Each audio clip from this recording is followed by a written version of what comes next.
우리 민족 최고의 명절 설날이 다가왔습니다.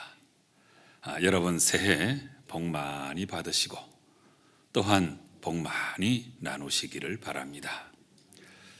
요즘에 사람들에게 오르내리는 새해 인사말 가운데 가장 인상적인 것 몇 가지만 소개해드리고자 합니다. 변사또라고 하는 인사말이 있어요. 이 말의 뜻은 변함없는 사랑으로 다시 만나자, 그런 뜻입니다. 통통통도 있습니다. 의사소통, 운수대통, 만사형통, 이걸 의미하는 말입니다. 해당화라고 하는 인사말도 있어요. 이것은 해가 갈수록 당당하고 화려하게, 이런 뜻을 지니고 있습니다. 그런데 이런 것들하고 비교가 되지 않을 정도로 참 인기 있는 인사말이 또 있는데, 여러분 그것은 너나 잘해, 이런 인사말이에요. 너나 잘해. 조금 시니컬하게 들릴지 몰라도 그 뜻은 참 좋습니다. 너나 잘해는 너와 나의 잘 나가는 새해를 위하여, 이런 뜻을 갖고 있습니다. 그런데 여러분 아무리 생각해봐도 인사말로 가장 좋은 인사말, 그것은 바로 원더풀이 아닐까 생각합니다. 무슨 뜻입니까? 원하는 것보다 더 잘 풀리세요. 여러분 이 인사말로 우리 새해 인사 한번 나눌까요? 원더풀 새해 복 많이 받으세요. 앞뒤 전후 좌우로 반갑게 인사하십시다.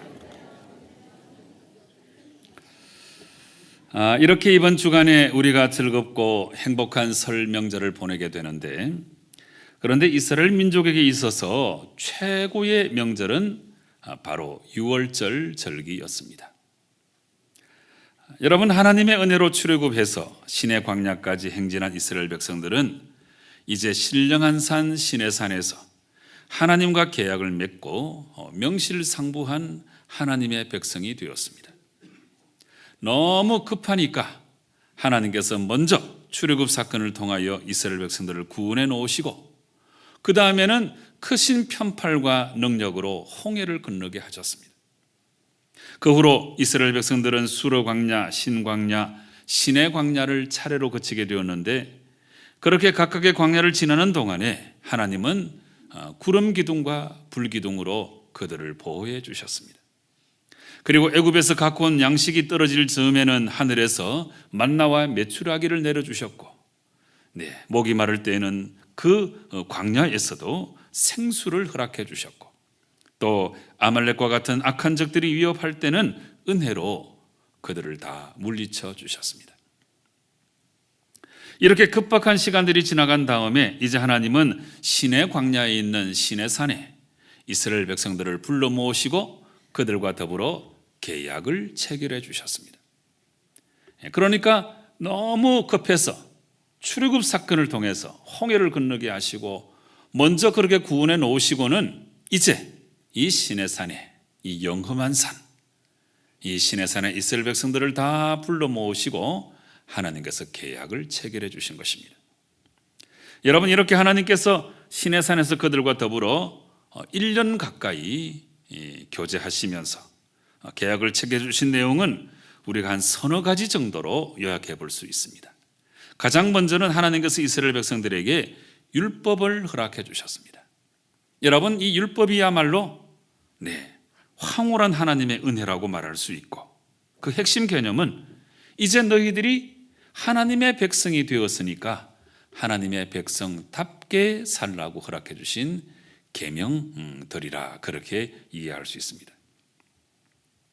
그 다음에 시내산에서 하나님께서 두 번째로 허락해 주신 것은 바로 성막이었습니다. 이 성막의 식양에 대해서는 많은 부분을 할애해서 설명을 하고 계시는데, 이 성막은 다름이 아니고 이제는 내가 너희들 가운데 함께 하겠다고 말씀하시는 하나님 임재의 상징이었습니다. 그리고 하나님께서 시내산에서 세 번째로 허락해 주신 것은 바로 제사와 절기의 제도였습니다. 이것은 거룩하신 하나님께서 지속적으로 이스라엘과 더불어 관계를 맺기 위한 방편인데, 하나님께서는 이스라엘 백성들의 죄를 용서해 주시기 위하여 허락하신 은혜의 제도라고 말할 수 있습니다. 그런데 이 세 가지 율법과 성막과 제사를 다 함께 아우르며 이 시내산 계약의 가장 핵심되는 내용이 한 가지 있는데, 여러분, 그것이 뭐냐 하면 나는 너희들의 하나님이 되고 너희는 내 백성이 될 것이다. 이게 중요한 거예요. 율법과 성막과 제사는 다 은혜의 방편들이고, 보다 핵심되는 개념은 이제 이스라엘은 하나님과 관계하는 하나님의 백성이 되었다는 사실입니다. 이렇게 하나님과 특별한 관계를 맺고 이제는 하나님의 백성이 된 이스라엘은 마침내 다시 광야길로 접어들면서 최종적인 목적지 가나안 땅을 향해 행군을 시작하려고 하고 있었습니다.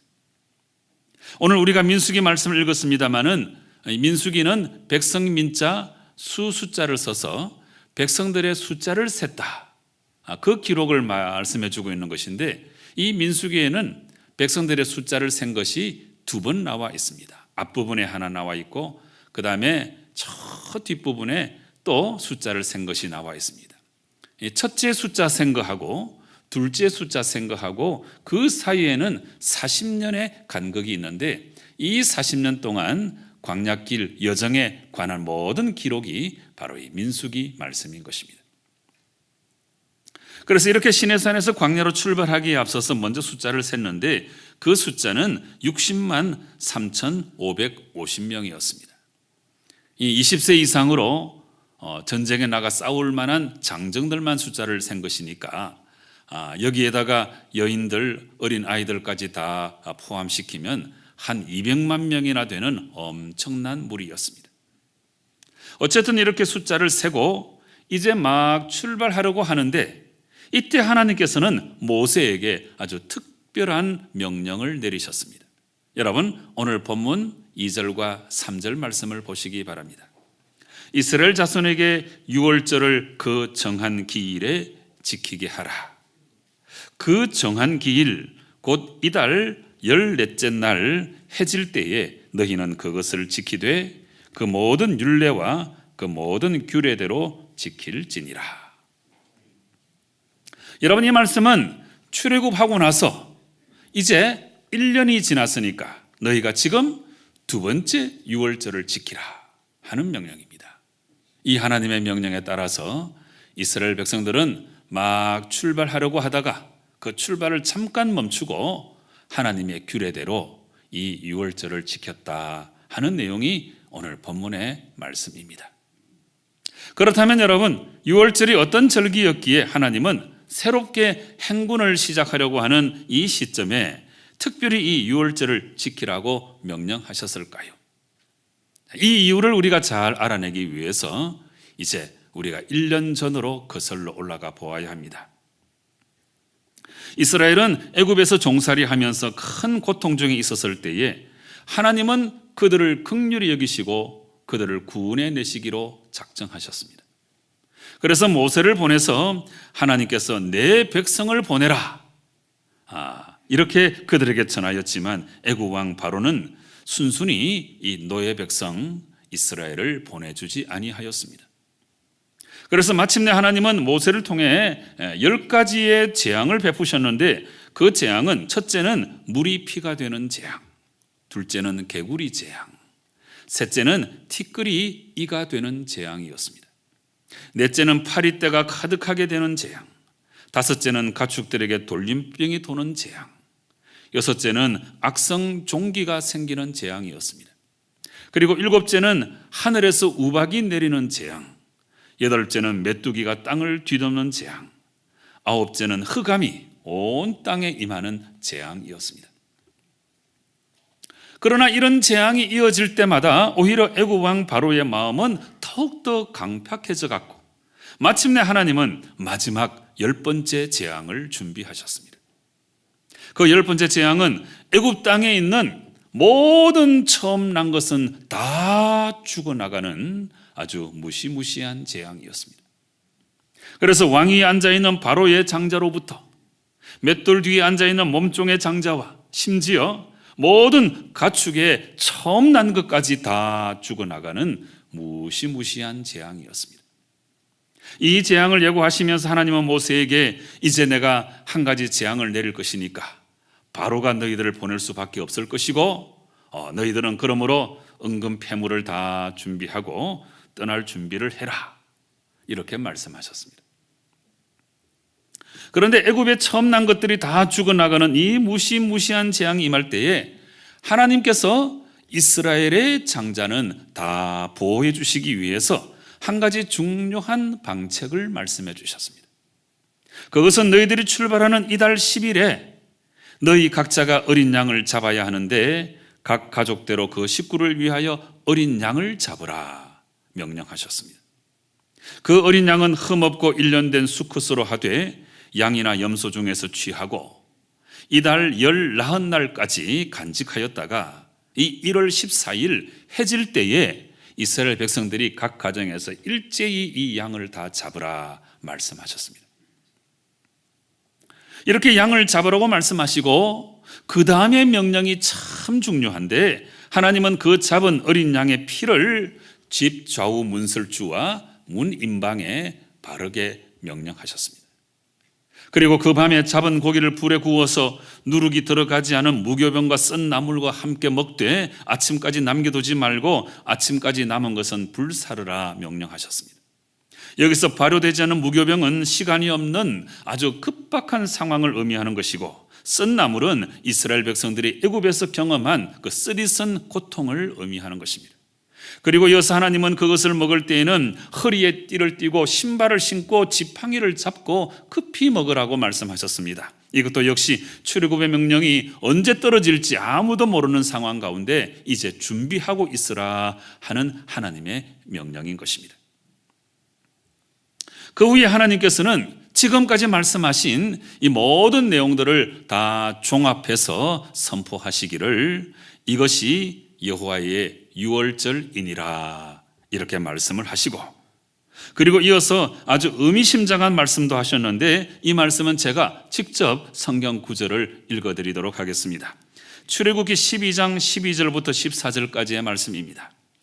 내가 그 밤에 애굽 땅에 두루 다니며 사람이나 짐승을 막론하고 애굽 땅에 있는 모든 처음 난 것을 다 치고 애굽의 모든 신을 내가 심판하리라. 나는 여호와라. 내가 애굽 땅을 칠 때에 그 피가 너희가 사는 집에 있어서 너희를 위하여 표적이 될지라. 내가 피를 볼 때에 너희를 넘어가리니 재앙이 너희에게 내려 멸하지 아니하리라 말씀하셨습니다.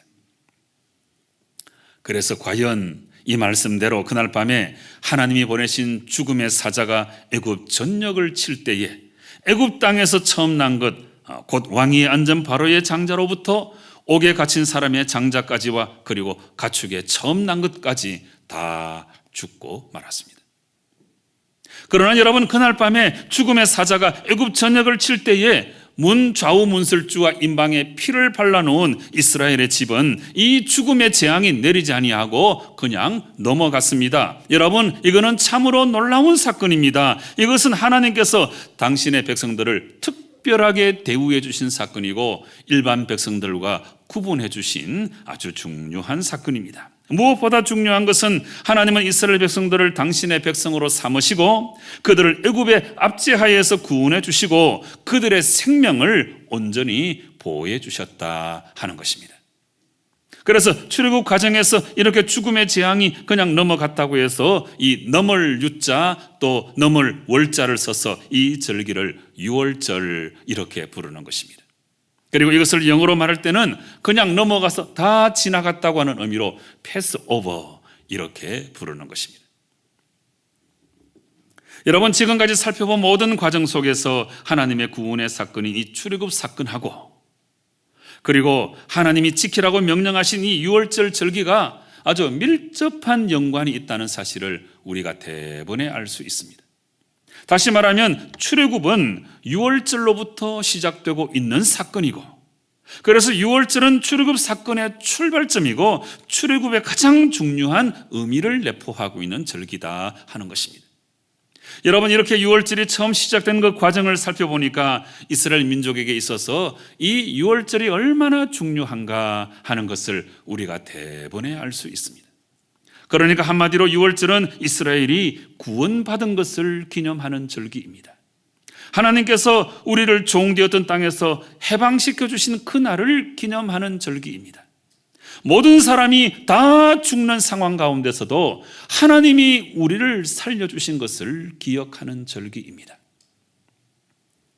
사랑하는 성도 여러분, 유월절이 이렇게도 중요한 절기였기 때문에 이제 1년이 지나서 유월절 제1주년이 되는 바로 이날, 특히 이스라엘 백성들이 시내산을 떠나서 광야로 출발하려고 하는 바로 그날에 하나님은 유월절을 지키라 이렇게 명령하신 것입니다.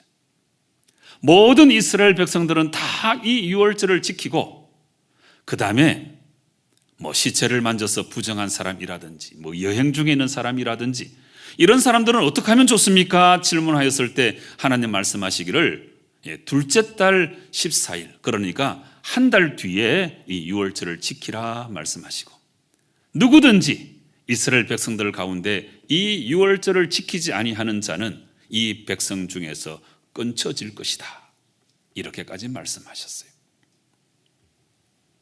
여러분, 지금까지 설명드린 내용을 종합해서 하나님께서 이제 새 출발을 하려고 하는 이스라엘 백성들에게 이 유월절을 지키라고 하는 이유 3가지를 제가 정리를 해보았습니다. 여러분 한번 들어보시기 바랍니다. 첫째는 너희가 처음 출발할 수 있었던 바로 그 은혜의 자리, 그 은혜의 자리를 분명히 기억하라 하는 의미입니다.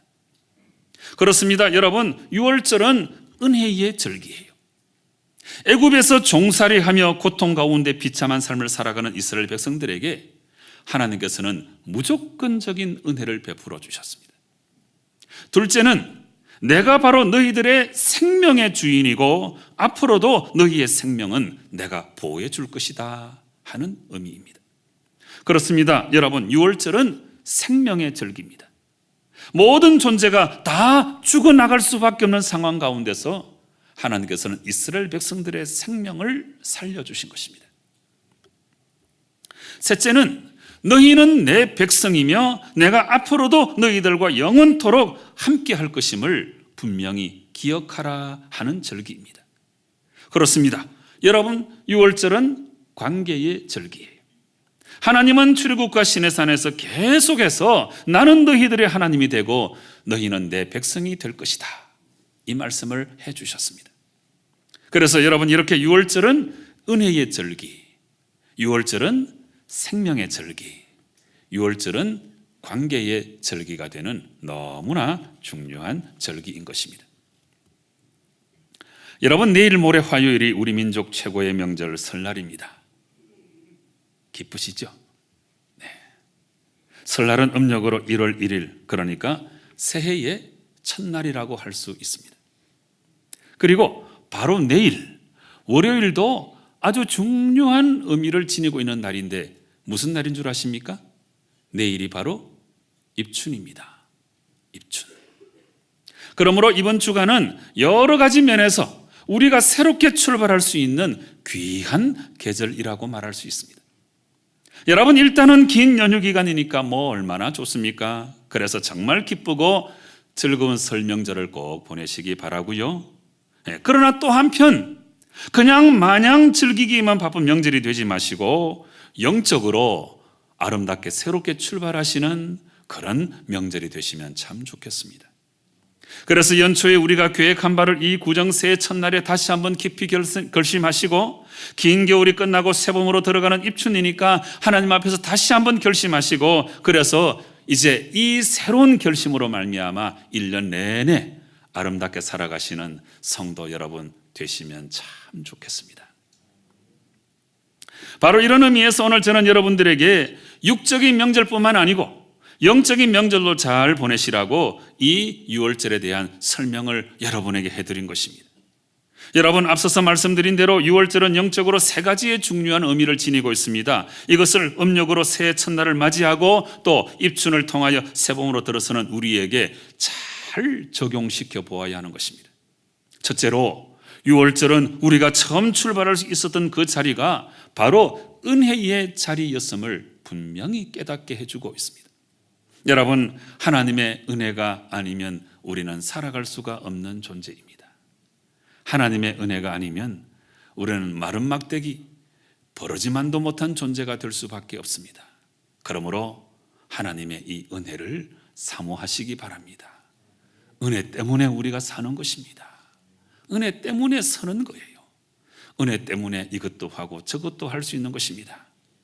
1년 내내 하나님의 은혜가 내 머리 위를 떠나지 않도록 기도하시고 하나님의 은혜를 사모하세요.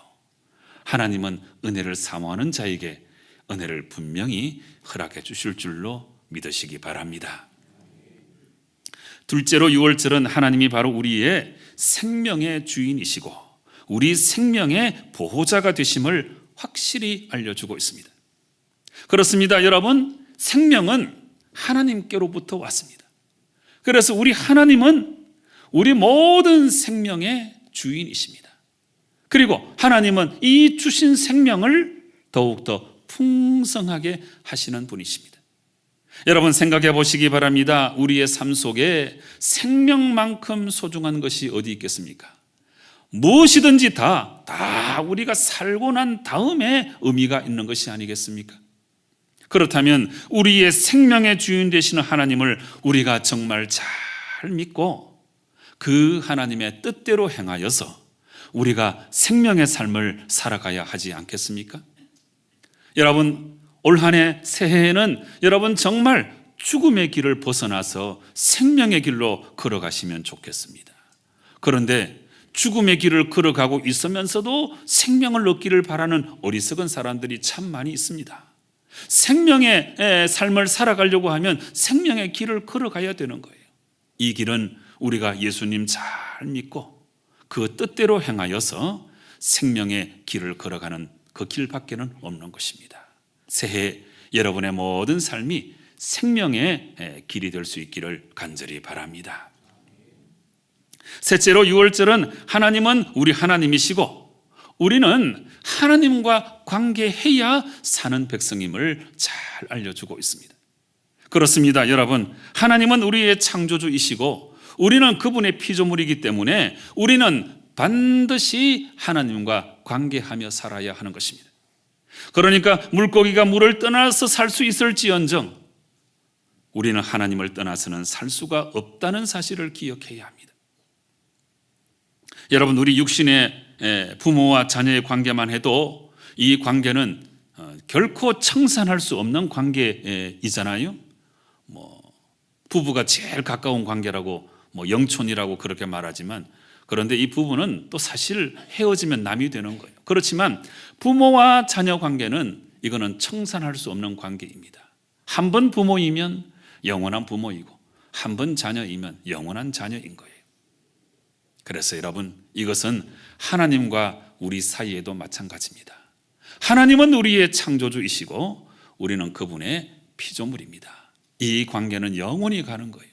하나님과의 관계가 세상 그 어떤 관계보다 소중하다는 것을 여러분 분명히 기억하시고 새해에 하나님과의 코이노니아 힘쓰시고 아름다운 관계 속에서 승리하며 살아가시는 성도 여러분 꼭 되시기를 바랍니다. 여러분, 우리가 사는 이 지구상에 206개의 국가가 있다고 합니다. 굉장히 많죠. 206개. 그런데 국가 수는 206개인데 부족의 숫자는 수천 개가 넘는다고 합니다. 수천 개. 네. 그런데 해마다 이 1월 말 혹은 2월 초가 되면 딱 요때쯤이에요. 1월 말이나 2월 초 요때쯤 되면 사라지는 부족이 있다고 그래요. 여러분, 그 부족이 뭐냐 하면 끈기 부족이래요. 네. 이거 웃자고 한 이야기입니다. 네. 근데 이게 웃자고 하는 이야기지만 이게 의미심장하죠? 예. 연초에 양력으로 출발해가지고 힘차게 우리가 잘 출발했는데 이 1월 말쯤 2월 초쯤 되면 이 끈기 부족으로 새해 계획이 다 무산되는 그런 경우가 많은 거예요. 근데 하나님께서 얼마나 우리를 사랑해 주시는지 다시 한번 결심하라고 또 하나의 새해를 허락해 주셨는데 이게 바로 설날입니다. 네, 여러분 끈기 부족하지 마시고 이 2월 초에 새롭게 결심하셔서 올 한 해 잘 살아가시면 좋겠습니다. 선조 때 이야기 하나 제가 들려드릴게요. 우리 조선 14대 왕이죠. 이때 이제 외구가 침입해 와가지고 이제 피난길에 올랐는데 뭐 먹을 게 변변치 않고 늘 힘들고 어려운 상황이잖아요. 근데 이제 식사를 하게 됐는데 이 생선이 나왔는데 이 생선이 너무 맛있는 거예요. 그래서 이 고기 이름이 뭐냐? 선조 대왕이 물었더니 이제 신하들이 묵이라고 대답했어요. 묵. 그런데 이렇게 맛있는 생선이 이름이 참 변변치 않다 하는 생각을 하고서는 이 선조가 이 생선의 이름을 이제 새로 하사를 해 주었어요. 이 생선은 앞으로 은어라고 하겠다. 은어. 얼마나 멋진 이름입니까? 그러고 나서 이제 외구가 물러간 다음에 다시 선조가 왕궁으로 돌아온 다음에 그 옛날 먹었던 그 은어 생각이 나는 거예요. 그래서 그 은어 고기를 좀 준비해라. 그렇게 해서 이제 가져왔는데 아주 큰 기대감으로 이렇게 먹어봤는데 너무 맛이 없는 거예요. 그러니까 이제 왕궁에 돌아왔으니까 그 산의 진미에 그 입맛이 익숙되어 있었던 거죠. 그렇지만 이 선조가 이렇게 고기가 맛이 없어 그러면서 도로묵 그랬어요. 도로묵. 그 도로묵이 오늘날 도루묵이 되었다는 이야기입니다. 여러분, 바로 지금 우리가 정신 차리지 아니하면 끈기 부족이 될 수 있고, 바로 지금 우리가 정신 차리지 아니하면 도루묵이 될 수 있습니다. 여러분, 음력으로 새롭게 한 해를 시작하는 이 설날에 즐거운 명절 보내시고 또 한편 영적 유월절도 여러분 함께 보내시면 좋겠습니다. 영적 유월절은 세 가지의 의미가 있습니다. 우리는 하나님의 은혜 때문에 사는 것입니다. 하나님이 우리의 생명의 주인이십니다. 우리는 하나님과 관계해야만 승리의 삶을 살아갈 수 있습니다. 바로 이 세 가지 의미를 마음 깊이 새기시고 영적 유월절을 잘 보내시고 올 한 해 날마다 승리하시는 성도 여러분 꼭 되시기를 주님 이름으로 축원합니다. 기도하시겠습니다. 아버지 하나님, 즐거운 설날 명절 우리 가운데 허락해 주시니 참 감사합니다. 그렇지만 그냥 우리가 즐겁게 보내는 데만 우리가 정신이 팔리지 않도록 도와주시고 이 계절에 또 한 해를 새롭게 시작하는 귀한 기회를 주셨으니 영적 유월절로 우리가 보내게 도와주시고 하나님 우리를 사랑해 주신 은혜의 자리 기억하게 도와주시고 우리 생명의 주인 되시는 하나님 기억하게 도와주시고 무엇보다 이 하나님과 날마다 코이노니아 이루면서 생명의 삶을 살아가는 올 한 해가 꼭 될 수 있도록 역사하여 주시옵소서. 예수님의 이름으로 기도드리옵나이다. 아멘.